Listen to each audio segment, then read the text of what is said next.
प्यारे बच्चों, कल हम लोगों ने पढ़ा था धरातल के रूप बदलने वाले कारक बाह्य कारक। और बाह्य कारक में बहुत सारी चीजों को हम पढ़ चुके थे।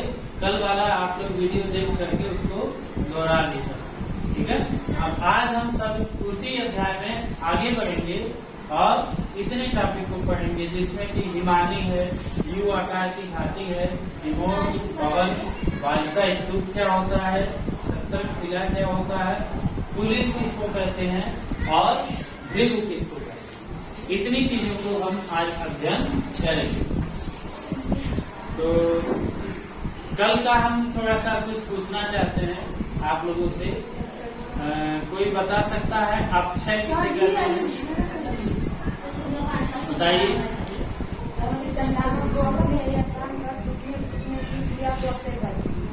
वेरी गुड, ताली हो जाए। जब चट्टान ऋतु परिवर्तन या तापमान में कमी या अधिकता के कारण या मतलब किसी भी कारक के वजह से अपने स्थान पर टूटता है तो उस क्रिया को क्या कहते हैं? अर्थात आप लोग इसको दोहराए होंगे घर पर।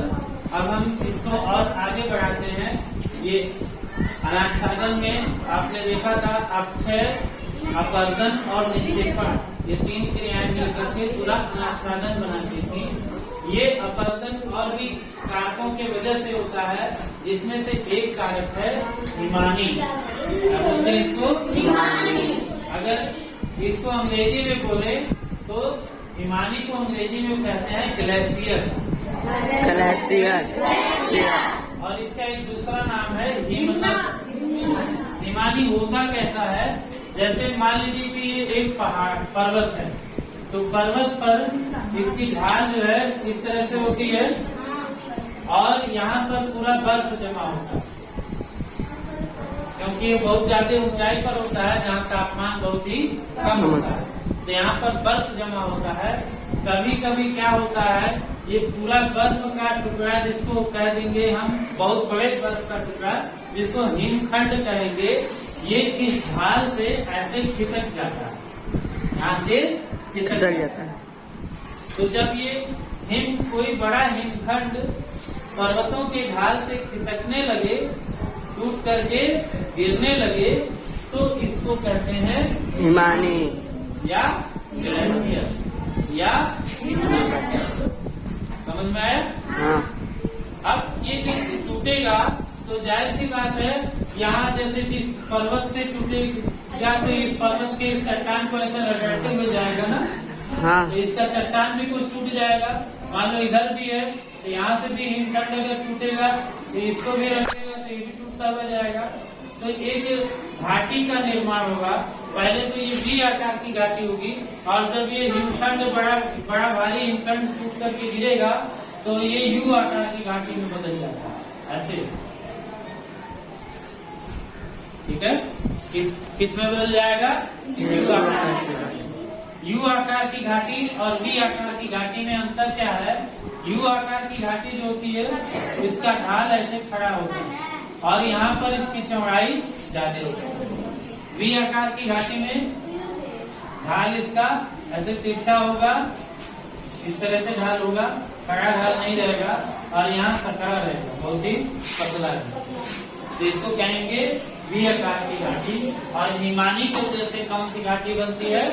यू आकार। यू आकार की घाटी में ढाल इसका खड़ा रहेगा और इसका तल चौड़ा है। समझ में आया? यू आकार की घाटी। यू आकार की घाटी को यू शेप्ड वैली बोलते हैं अंग्रेजी में। क्या बोलेंगे?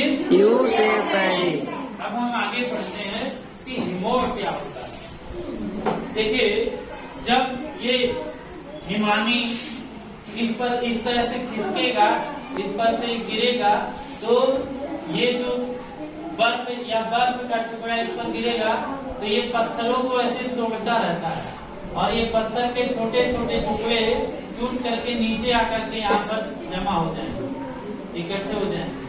तो ये जो पत्थर के छोटे छोटे टुकड़े यहाँ इकट्ठे हुए हैं, ये किसके द्वारा लाए गए हैं? हिम द्वारा। तो हिम के द्वारा लाए गए छोटे छोटे पत्थरों के टुकड़ों को हिम द्वारा लाए गए छोटे छोटे पत्थरों के टुकड़ों को इसको अंग्रेजी में बोलेंगे मोरेन। क्या बोलेंगे? मोरेन। अब हम बात करते हैं, ये तो था वर्क जो अपरदन की क्रिया कर रहा है। अपरदन ही तो है, यहाँ पर चट्टान के टुकड़े टूट करके एक स्थान से दूसरे स्थान पे जा रहे हैं तो क्या हुआ? अपरदन हुआ। और यहाँ इकट्ठा हो गया तो हिमोर में वो निक्षेपण हो गया। ठीक है, तो वही अपक्षय, अपरदन और निक्षेपण ये इतने कारक हैं जो ये सब करते हैं। अब अगला कारक है पवन, यानी कि हवा।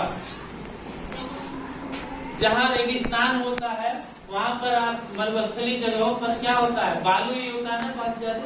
हाँ। बालू जब हवा बहती है तेजी से तो बालू क्या होगा? उड़े क्या ना? हवा तेज आंधी या तूफान आएगा तो बालू क्या होगा? उड़ेगा। और उड़ करके जैसे मान लो यहाँ पे पूरा बालू जमा है, अब तेजी से हवा बहेगा तो ये उड़ा करके इसको ले जाएगा और उड़ करके कहीं पर जा करके ऐसे जमा हो जाता है। ऐसे जमा, ऐसे छोटे छोटे। तो इस आकार में जब ये जमा हो जाता है जाकर के हवा के द्वारा बालू जा करके एक जगह उड़ करके जमा हो जाएगा तो इसको कहते हैं बालू का स्तूप। क्या बोलेंगे? बालू का स्तूप। इसको अंग्रेजी में बोलते हैं साइड स्तूप। इसे दूसरा नाम इसका टिब्बा भी है, इसे टीला भी कहते हैं। और छोटे छोटे पहाड़ में रहता है इसलिए इसको पहाड़ी। ये कहाँ पे बनता है? मरुस्थलीय जगहों पर जहाँ पर रेगिस्तान पाया जाता है। जैसे अपने देश में रेगिस्तान कहाँ पर है? राजस्थान प्रदेश है ना। हाँ। तो ऐसे जगहों पर ये सब बन सकता है, बालू का स्तूप बन सकता है। यही पवन एक काम और करता है। मान लो कि कहीं पर बालू इकट्ठा है, कहीं पर ऐसे बालू इकट्ठा है, यही बालू इकट्ठा है, तो जब ज्यादा इकट्ठा हो जाएगा तो इसकी हाइट ज्यादा हो जाएगी। और जब हवा बहता है तो जो नीचे का हवा होता है, मान लो यहाँ तक जो हवा बह रहा है, यहाँ तक जो हवा बह रहा है, इसकी स्पीड ज्यादा होती है और ऊपर वाले की स्पीड कम होती है। यहाँ की स्पीड कम होती है। तो जहाँ की स्पीड ज्यादा होगी वहां से बालू ज्यादा उड़ा करके ले जाएगा, तो यहाँ पर बालू ये सब उड़ जाएगा। इधर का बालू क्या होगा? उड़ जाएगा। ऐसे यहाँ का बालू उड़ जाएगा। जब उड़ जाएगा तो यहाँ ऐसे एक इस तरह की संरचना बन जाएगी। ठीक है, मशरूम के जैसा। मशरूम देखे हो ना? हाँ। मशरूम के जैसा एक संरचना बन जाएगी। ऐसा क्यों बना? क्योंकि नीचे का जो हवा है उसकी स्पीड ज्यादा है, उसका वेग ज्यादा, और ऊपर ऊंचाई पर हवा का वेग क्या होता है?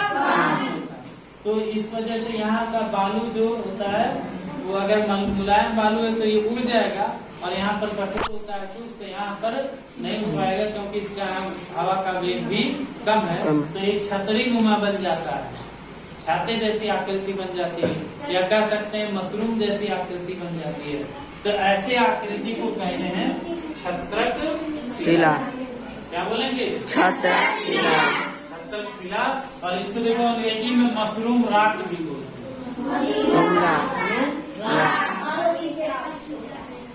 इसके बाद हम पढ़ेंगे पुलिन क्या होता है। पुलिन पढ़ेगा समुद्र। जैसे मान लो कि ये समुद्र है, ये पूरा समुद्र, ठीक है, बहुत बड़ा समुद्र, इसमें पानी भरा रहेगा। अब मान लो कि इसका किनारा है, तो ये इस किनारे पर जब लहरें होती है यहाँ से टकराएंगी तो क्या होगा?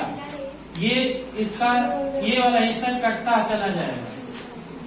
जितना इसी आगे बढ़ेगा वैसे ये कटता हुआ चला जाएगा, है ना। जब कटेगा तो इसको कहेंगे खड़ा कगार। ये क्या बोलेंगे? खड़ा कगार। अब यहाँ से जो काटेगा वो छोटे छोटे टुकड़ों में टूट जाएगा, तो ये मलबा बहा करके फिर वापस भी ले जाता है। वापस ले जाकर के कहीं पर जमा कर देगा। जहाँ जमा करेगा वहाँ ऐसे तट बन जाता है। क्या बनेगा? समुद्र का तट बन जाता है। और जहाँ ये समुद्र का तट इस प्रकार का बनता है तो इस प्रकार के समुद्र जहाँ मलबा जाकर के जमा हो रहा है, बालू जमा हो रहा है, लहरें ले जाकर के बालू को जमा कर रही है, तो इस प्रकार के बने हुए तट को पुलिन कहते हैं। क्या बोलते हैं? पुलिन। और इसको अंग्रेजी में बोलते हैं बीच। आप लोग गाना भी सुने होंगे गोवा वाले बीच पे, है ना? तो भाई वो बीच ही होता है जहाँ पर लोग जाते हैं, अपना सनबाथ करते हैं, वहाँ लेट करके सूर्य की धूप लेते हैं जिससे हमें विटामिन डी मिलता है ना? और वहाँ एंजॉय करते हैं, समुद्र में जाकर के थोड़े दूरी पर वहाँ नहाते वगैरह, है ना?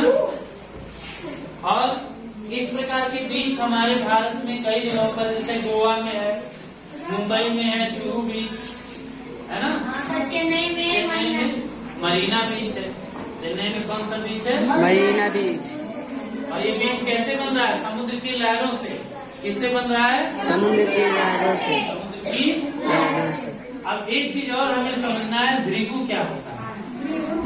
भृगु किस प्रकार से बनता है? जैसे ये समुद्र की लहर है, अब ये जब ये इस तरह से आती है तो ये देखो यहाँ पे इसको काटता हुआ चला जाएगा, नीचे जब यहाँ टकराया तो ये काटता हुआ चला जाएगा।